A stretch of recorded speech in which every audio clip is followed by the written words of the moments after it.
11.2, arc length and speed. What's going on in this section?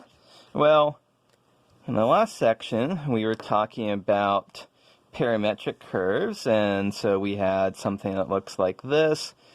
It's represented by, C of t is x of t, comma y of t.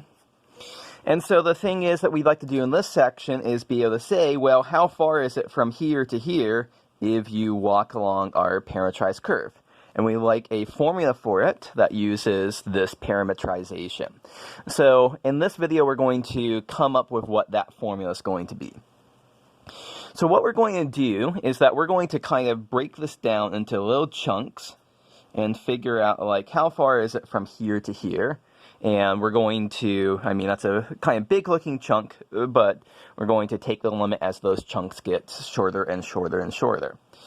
So in a little chunk like this, so let's say that here's our little chunk here. We're going to figure out from here to here. How long is this? Well, the x-coordinate changed. The next x-coordinate changed by some amount. Let's call it dx. The y-coordinate changed by some amount. Let's call that dy. And so let's say here, if s is the total length,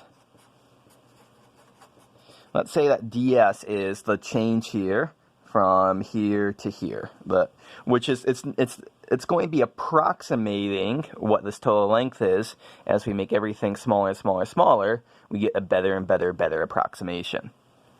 Pythagorean Theorem relates all of this stuff together.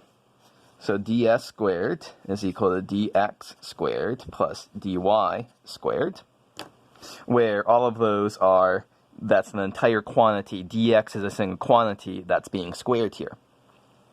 Okay, we want to know in terms of how much everything changes with respect to t, our parameter.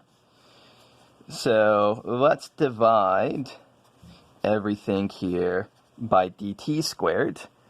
And so what we end up with is ds dt, quantity squared, is equal to dx dt, quantity squared, plus dy dt, quantity squared. Now we want to know what ds dt is by itself here. So we take a square root of everything. When we take a square root of everything, we end up with ds dt is equal to x dx dt squared, that's just x prime of t squared, plus dy dt squared, that's just y prime of t, quantity squared. Okay, so this is adding up little chunks of length here. So we want s.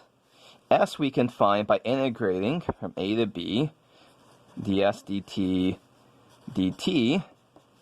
So that's the integral from a to b of this expression just in here. And so putting all of this together, this gives our main theorem for the section, an arc length. So let C of t be xt, yt, be a parametrization that directly traverses C. T is running between a and b. We want the derivatives of x and t to exist and be continuous. The arc length of C is given exactly by this integral here. The definite integral from a to b of square root of x prime of t squared plus y prime of t squared. Let me just say that the derivation I just gave is a little bit old-fashioned. If you want to see a more Riemann sum formal derivation, you can take a look in the textbook for that.